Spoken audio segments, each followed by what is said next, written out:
शांतिनगर राज्य के एक छोटे से गांव में मोहन और सोहन नाम के दो दोस्त रहते थे। मोहन हमेशा गरीबों की मदद और भलाई करने में विश्वास रखता था, जबकि उसका दोस्त सोहन इन बातों पर बिल्कुल विश्वास नहीं करता था। एक दिन की बात है, सोहन और मोहन गांव के चौपाल पर खड़े थे। तभी सोहन ने मोहन से कहा, अरे ओ मेरे प्रिय मित्र मोहन, मेरे दोस्त, अरे तुम जितनी कमाई दूसरों की भलाई में लगा देते हो ना, एक दिन बड़ा नुकसान उठाओगे। तुम्हारे पास कुछ भी नहीं बचेगा। समझ में आ रहा है ना? अरे सोहन, क्या तुमने वो कहावत नहीं सुनी है, कर भला तो हो भला? अरे भाई, अगर मैं किसी का बुरा नहीं करता तो मेरे साथ बुरा क्यों होगा? याद रखना सोहन, अगर तुम किसी मजबूर गरीब की मदद करोगे ना, तो वो मदद एक दिन लौटकर तुम्हारे पास ही आएगी। ओहो, अच्छा, वही लौटकर तुम्हारे पास आएगा? अरे मेरे भाई, ये सारी बातें ना बुजुर्गों के मुंह से अच्छी लगती है। देखो, मैं आज भी कहता हूं, तुम्हारी फसल पूरे गांव में सबसे अच्छी होती है, लेकिन तुम उसे बेचकर आधे से ज्यादा पैसे यूं ही बर्बाद कर देते हो। तुम में भलाई करने का कीड़ा जो है। सोहन की बात सुनकर मोहन कुछ नहीं बोलता और मुस्कुराता हुआ अपने घर। उसे पता नहीं था कि सोहन भीतर ही भीतर उससे जलने लगा था। मोहन के जाने के बाद सोहन गुस्से में बोला, एक तो इसकी फसल सबसे अच्छी होती है और ऊपर से यह गांव में भलाई का ढिंढोरा पीटता रहता है, जिससे लोग इसे सम्मान देते हैं, जबकि मुझे कोई नहीं पूछता। अब मुझे कुछ ना कुछ तो करना ही होगा। एक तो यह मेरी एक भी नहीं सुनता है। अब मैं भी बताता हूँ कि मैं कौन हूँ। यह सब सोचकर सोहन कुछ देर बाद अपने घर पर चला गया। सोहन को इतना क्रोध से भरा देखकर उसकी पत्नी शांति सोहन से बोली, क्या बात है, आपके चेहरे पर इतना गुस्सा क्यों झलक रहा है? अरे क्या बताऊं भाग्यवान, ये जो कुछ भी है ना, सब अपने मित्र मोहन की वजह से है। उसने नाक में दम कर रखा है।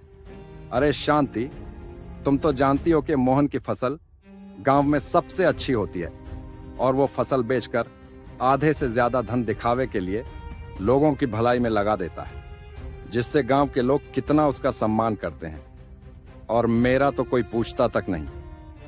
अरे काश ऐसा हो जाता कि मोहन की उपजाऊ जमीन उससे छीन जाती, तो उस दिखावेबाज की अक्ल ठिकाने आ जाती। तब समझ में आता उसे। अच्छा, तो यह बात है। इसके लिए तो आपको अपनी बुद्धि का इस्तेमाल करना चाहिए। मेरी बात ध्यान से सुनो। तुम अपने मित्र को जमींदार से कर्ज लेने के लिए उकसाओ। क्या? अरे तुम्हारा दिमाग तो ठीक है ना शांति? मोहन के पास उपजाऊ जमीन है, धन है, आखिर वो मेरे कहने पर जमींदार से कर्ज क्यों लेगा? तुम्हारी बुद्धि तो बैल बुद्धि है। हाँ सच में। अब मेरी बात गौर से सुनो। इतना कहकर शांति सोहन के कानों में आहिस्ता से कुछ बताने लगी। शांति की बात सुनकर मोहन मुस्कान लिए हुए अपनी पत्नी की ओर देखकर बोला, अरे वाह शांति, वास्तव में पहले तुम्हारे दिमाग की तो दाद देनी पड़ेगी। वाह क्या बात है, बीवी हो तो ऐसी, सच में। अगले दिन सोहन जमींदार के पास जाकर बोला, नमस्ते जमींदार जी।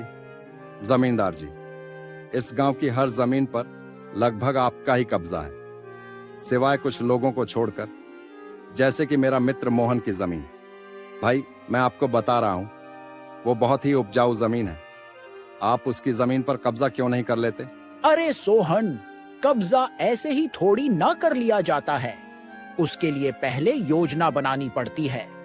परंतु मोहन तो तुम्हारा मित्र है, फिर तुम क्यों चाहते हो कि मैं उसके खेत पर कब्जा कर लूं? क्योंकि मुझे मोहन का भलाई का दिखावा बिल्कुल भी पसंद नहीं है। सुनो, देखो जमींदार, मेरे पास एक ऐसी योजना है जिससे आप मोहन की जमीन पर आराम से, आसानी से कब्जा कर सकते हैं। हाँ, तो ठीक है।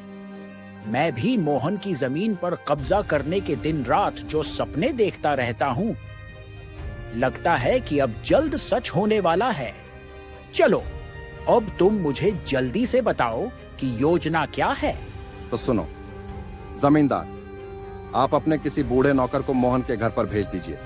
ऐसे किसी को जिसे मोहन जानता भी ना हो, कभी देखा भी ना हो, समझे? वो बूढ़ा वहां जाकर अपनी बेटी की शादी ना होने का दर्द रोएगा, रोएगा जोर जोर से। वो कहेगा, मालिक बड़ी मुसीबत में हूं, थोड़ा धन चाहिए। और मांग भी ऐसी करेगा, इतनी बड़ी रकम जो मोहन के बस के बाहर हो। अब जैसा कि मैं मोहन के स्वभाव को जानता हूं, वो मना तो कभी करेगा ही नहीं।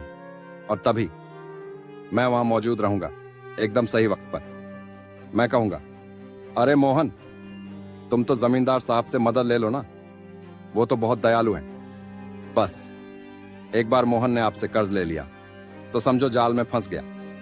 उसके बाद तो उस कर्ज पर ब्याज चढ़ाओ, फिर ब्याज पर ब्याज, और इसमें तो आप मास्टर हो जमींदार साहब, है ना? सही कहा ना मैंने? वाह, बहुत बढ़िया। अरे मान गए सोहन, तुम्हारी खोपड़ी का जवाब नहीं। भाई, बस एक बार वो मुझसे कर्ज ले ले, फिर वह कभी उसे उतार नहीं पाएगा। ठीक है, तो मैं अभी मोहन के घर पर ही जा रहा हूं।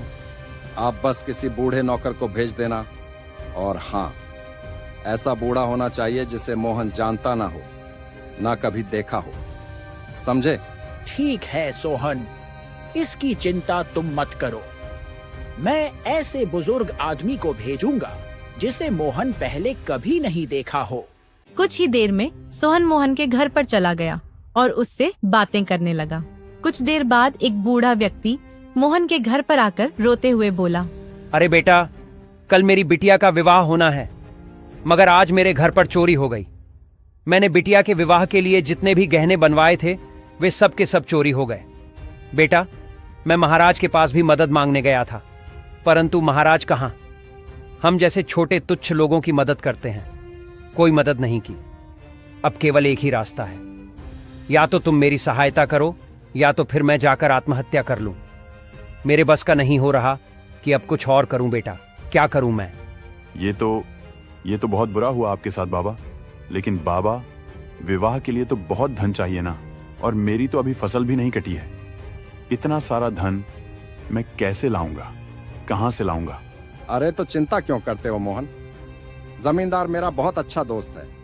तुम तब तक उससे कर्ज ले लो, और जब तुम्हारी फसल कटे तो तुम उसका कर्ज चुका देना, बस। हाँ, तुमने बिल्कुल ठीक कहा सोहन।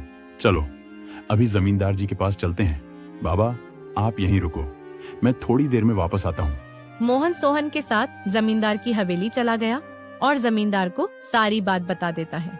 जमींदार मुस्कुराते हुए मोहन से बोला, मोहन, मैं तुम्हें 1 महीने के लिए उतना धन तो दे सकता हूँ जितना तुम मांग रहे हो, मगर भैया 1 महीने के बाद मुझे मेरा धन वापस चाहिए। सीधी बात है, अगर 1 महीने से देरी की तो अच्छा नहीं होगा। हाँ ठीक है जमींदार जी, आप चिंता मत कीजिए, कुछ ही दिन बाद मेरी फसल कट जाएगी, उसके बाद मैं आपका सारा धन आराम से लौटा दूंगा। जिसके बाद जमींदार ने मोहन को मुद्राएं पकड़ा दी। मोहन ने खुश होते हुए घर पर जाकर उस बूढ़े व्यक्ति को मुद्राएं दे दी। वह बूढ़ा व्यक्ति सीधे जमींदार की हवेली चला गया और जमींदार के पास जाकर बोला, ये लीजिए जमींदार साहब, आपका धन घूम फिर कर आपके ही पास आ गया, रख लीजिए। अरे, सोहन ने बहुत ही अच्छी योजना बनाई है भाई, हमारा तो दिल खुश हो गया। मेरा धन भी मेरे पास वापस आ गया और मोहन मेरा कर्जदार भी बन गया। वाह भाई, वाह। समय ऐसे ही बीतता रहा। कुछ दिन बाद मोहन अपनी फसल काटकर राज्य में बेच आया और जमींदार का कर्ज चुकाने के लिए जमींदार की हवेली पर पहुंच गया। ये लीजिए जमींदार जी, मैंने आपसे जितना कर्ज लिया था उतना ही आज मैं आपको वापस कर रहा हूँ, लीजिए। अरे तुम्हारा दिमाग तो ठीक है ना मोहन? अरे भाई, तुम जो धन मुझे वापस कर रहे हो वह तो असल है। अरे भैया, मुझे ब्याज भी चाहिए, ब्याज। क्या? लेकिन जमींदार जी, हमारे और तुम्हारे बीच ब्याज की बात तो हुई ही नहीं थी। बस ये था कि तुम मुझे पैसे दोगे और मैं 1 महीने बाद वापस कर दूंगा। इसमें ब्याज कहां से आ गया? अरे वाह, ब्याज कहां से आ गया? तो क्या मैंने तुम्हें कर्ज देने का ठेका ले रखा था क्या? मुझे कीड़ा काट रहा था कि तुम्हें पैसा दूं। देख मोहन, मुझे कुछ नहीं पता, मुझे मेरा धन ब्याज के साथ वापस चाहिए। ठीक है, बताइए आपका कितना ब्याज होता है, मैं आपका ब्याज भी लौटा दूंगा, बताइए। जमींदार ने मोहन को इतना ब्याज बताया कि मोहन को चक्कर आने लगा। बाप रे, इतना भारी ब्याज, यह तो सरासर अन्याय है जमींदार। इतना भारी ब्याज तो मैं अपना खेत बेचकर भी नहीं चुका सकता। अरे, तो कौन कह रहा है खेत बेचो तुम? और तुम्हारा कौन सा खेत? कौन से खेत की बात कर रहे हो? कान खोल के सुन लो मोहन, तुम्हारा खेत अब तुम्हारा नहीं, मेरा हुआ। जब तक तुम मेरी रकम सूद समेत नहीं लौटा देते, तब तक तुम्हारे खेत पर मेरा कब्जा रहेगा। बस, बात खत्म। अभी निकल जाओ यहां से। क्या ये तुम मेरे साथ सरासर धोखा कर रहे हो जमींदार? तुम देखना, इसकी शिकायत मैं महाराज से करूंगा। अगले दिन मोहन शिवनगर राज्य के राजा शिवाजी के महल में पहुंच गया और सारी घटना राजा शिवाजी को बताते हुए बोला, महाराज की जय हो महाराज, मेरे साथ बहुत बड़ा अन्याय हुआ है, मेरी सहायता कीजिए, अन्यथा मैं बर्बाद हो जाऊंगा। फिर मोहन अपनी सारी बात राजा को बताता है। यह सब सुनकर राजा बोलता है, हाँ, तुमने जो बताया उसे सुनकर तो मुझे भी क्रोध आ रहा है, परंतु मैं जमींदार और तुम्हारे मित्र सोहन को भी महल में बुलाऊंगा, पहले उनसे भी समझूंगा। कुछ देर बाद सोहन और जमींदार राजा शिवाजी के सामने खड़े हुए थे। राजा शिवाजी जमींदार से बोले, मोहन ने मुझे बताया कि तुमने अपनी मर्जी से भारी ब्याज लगाकर मोहन का खेत हड़प लिया। हड़प लिया? अरे रे, यह तो सरासर मेरे ऊपर झूठा आरोप है महाराज। अरे, यह मोहन झूठ बोल रहा है। महाराज, ब्याज की बात करने के बाद ही मैंने इसे रकम दी थी। अगर आपको मेरी बात पर विश्वास नहीं होता तो आप सोहन से पूछ लीजिए ना। सोहन तो मोहन का मित्र है ना, वह तो सच बोलेगा। क्यों भैया, सोहन बताओ। जी महाराज, जमींदार सच बोल रहा है। मोहन ने पैसे लेने से पहले ही ब्याज के लिए हामी भरी थी। अरे तुम ये क्या कह रहे हो सोहन? हाँ, सही तो कह रहा हूं मोहन। भला मैं तुम्हारे लिए झूठ क्यों बोलूंगा? वैसे भी मैं तुम्हारे गांव में झूठी प्रशंसा सुन सुनकर तंग आ चुका हूं। महाराज, सीधी बात यह है कि मोहन एक झूठा व्यक्ति है। यह अपनी कमाई का आधा हिस्सा लोगों की भलाई के लिए दान कर देता है, ऐसा गांव के लोग समझते हैं। परंतु मैं जानता हूं महाराज कि यह सिर्फ दिखावे के लिए ऐसा करता है। हाँ, ताकि लोग आपको नहीं बल्कि इसे अपना राजा समझे। नहीं महाराज, यह सरासर झूठ बोल रहा है। महाराज, ऐसा कुछ नहीं है। तुम यह बताओ कि क्या यह सत्य है कि तुम अपनी कमाई का आधा हिस्सा लोगों की भलाई के लिए दान कर देते हो? जी महाराज, ये सत्य है कि मैं अपने कमाई का आधा हिस्सा गांव के गरीब लोगों में बांट देता हूं। अरे तो क्या तुम अपने आप को राजा हरिश्चंद्र समझते हो? अरे इस राज्य के राजा हम हैं कि तुम लोगों की मदद करना हमारा कर्तव्य है। मैं तुम्हारी कोई सहायता नहीं कर सकता। अगर तुम लोगों को अपनी रकम लुटाने के बजाय समझदारी से काम लेते तो आज तुम्हारे पास इतना धन होता कि तुम इस जमींदार के पैसे ब्याज के साथ भी लौटा देते।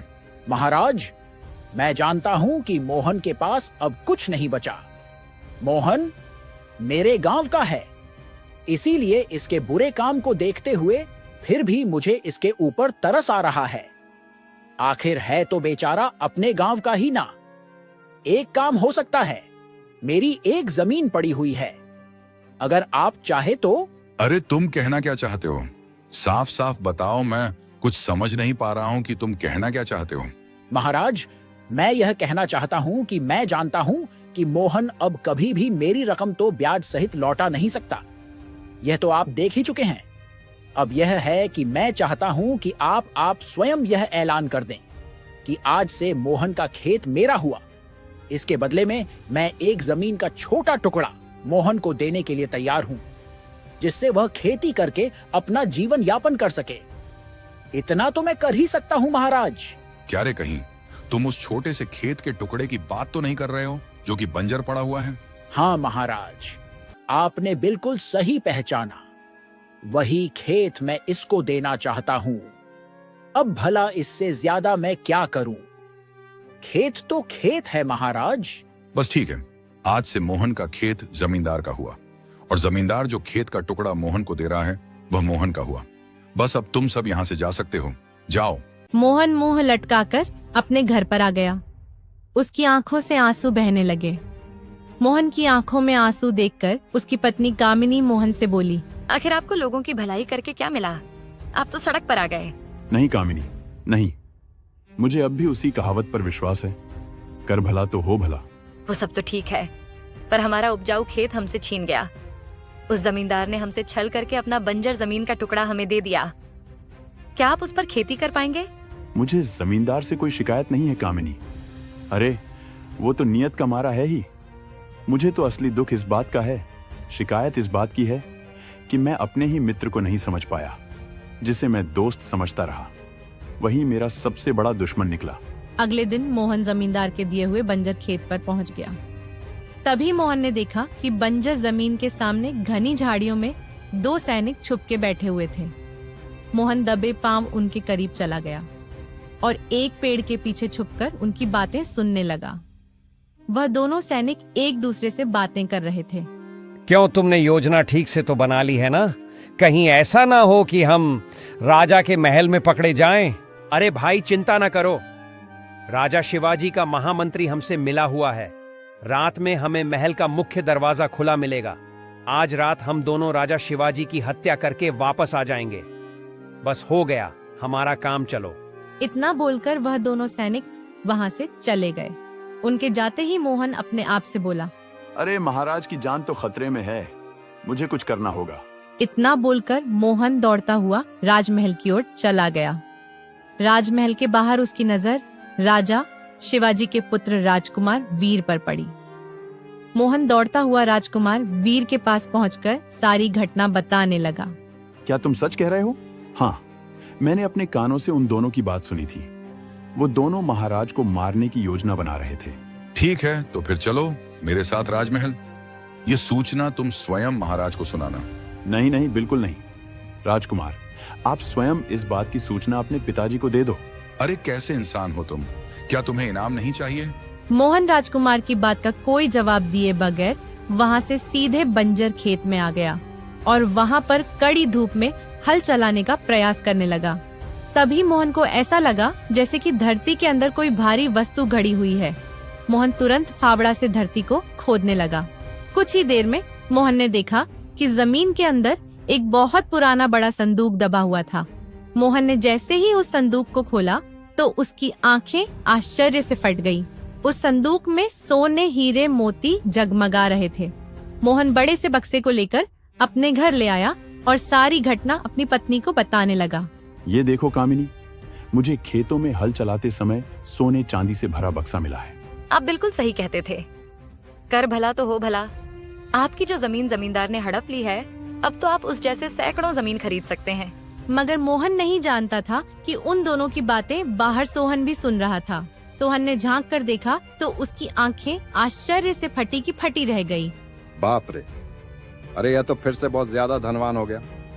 मुझे यह बात तुरंत जमींदार को बतानी पड़ेगी। सोहन तुरंत जमींदार के पास चला गया और उसे सारी घटना बताते हुए बोला, जमींदार, तुमने जो बंजर खेत मोहन को राजा के सामने दे दिए थे ना, अरे उसी बंजर जमीन में एक बहुत भारी और पुराना संदूक निकला है और उसमें सोना चांदी भरा हुआ है। अब बताओ, उस सारे सोने चांदी पर तो तुम्हारा ही अधिकार हुआ ना? तुम यह क्या बात कर रहे हो? अगर ऐसी बात है तो फिर मैं वह बक्सा मोहन से वापस ले लूंगा। अरे वह तो मेरा हुआ भाई। जमींदार सोहन के साथ मोहन के घर पर चला गया और गुस्से से बोला, मोहन, मुझे मेरा बक्सा वापस दो। वो सोने, चांदी, हीरे से भरा बक्सा मेरी बंजर जमीन पर निकला है। लाओ, मुझे वापस करो।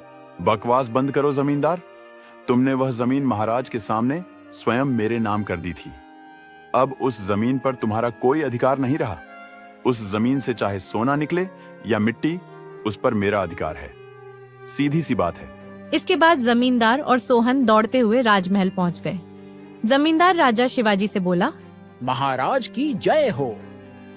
अरे महाराज, आपने मोहन की जो उपजाऊ जमीन मेरे नाम की थी और मैंने उसे जो बंजर जमीन का टुकड़ा दिया था, उसमें एक बहुत पुराना सोने चांदी से भरा बक्सा गड़ा हुआ था जो मोहन को मिला है और वह अभी उसे लौटाने से मना कर रहा है। कुछ ही देर में मोहन वहां पर आ जाता है और वह राजा शिवाजी के सामने खड़ा था। जमींदार बता रहा है कि तुम्हारी बंजर जमीन पर सोने, चांदी, हीरे, मोती का बक्सा निकला है, जबकि अब वह जमीन जमींदार की है। तभी वहां पर राजकुमार वीर का आगमन होता है, जो मोहन को देखकर बुरी तरह से चौंक पड़ा। वीर अपने पिता से बोला, अरे पिताजी, ये तो वही इंसान है जिसने आपकी जान बचाई है। पिताजी, कल राज्य के जो गुप्तचर पकड़े गए हैं, इनकी सूचना इसने ही दी थी। आस्तीन का सांप हमारा मंत्री है जो आपको मारना चाहता था। उसके बारे में भी इसी इंसान ने मुझे बताया था। मैं जल्दबाजी में इसका नाम पूछना भी भूल गया था। मैंने इससे कहा भी था कि यह सूचना स्वयं महाराज को दे दें, वह तुम्हें इनाम देंगे। परंतु इसने मना कर दिया। पिताजी, मोहन, जब तुम्हें इतनी महत्वपूर्ण सूचना मिली थी तो तुम मेरे पास क्यों नहीं आए? तुम तो चाहते तो इसके बदले में मुझसे बहुत सारा धन ले सकते थे। महाराज, मेरे पिता ने मुझे हमेशा एक ही बात सिखाई थी, कर भला तो हो भला। आपकी जान बचाना मेरा कर्तव्य था। सच्चा मनुष्य वही होता है जो भलाई के बदले कुछ भी नहीं लेता। हाँ, इस इंसान की सच्चाई मुझे समझ में आ चुकी है और मुझे अफसोस हो रहा है कि मैंने इसके साथ कितना अन्याय किया। और हाँ, सीधी तरह से सच उगल दो तुम दोनों, नहीं तो तुम सबकी गर्दन तुम्हारे धड़ से अलग करवा दूंगा मैं। दोनों जमींदार और सोहन बुरी तरह से घबरा गए और सारी सच्चाई बता दी। राजा शिवाजी गुस्से से अपने सैनिकों से बोला, सैनिकों, इन दोनों को घसीटते हुए कारागार में डाल दो, ले जाओ इन्हें यहाँ से। तो दोस्तों, कैसी लगी आपको ये कहानी? कमेंट बॉक्स में जरूर बताना और चैनल को भी जरूर से सब्सक्राइब कर लेना ताकि और भी अच्छी अच्छी कहानियां देख पाओ। धन्यवाद।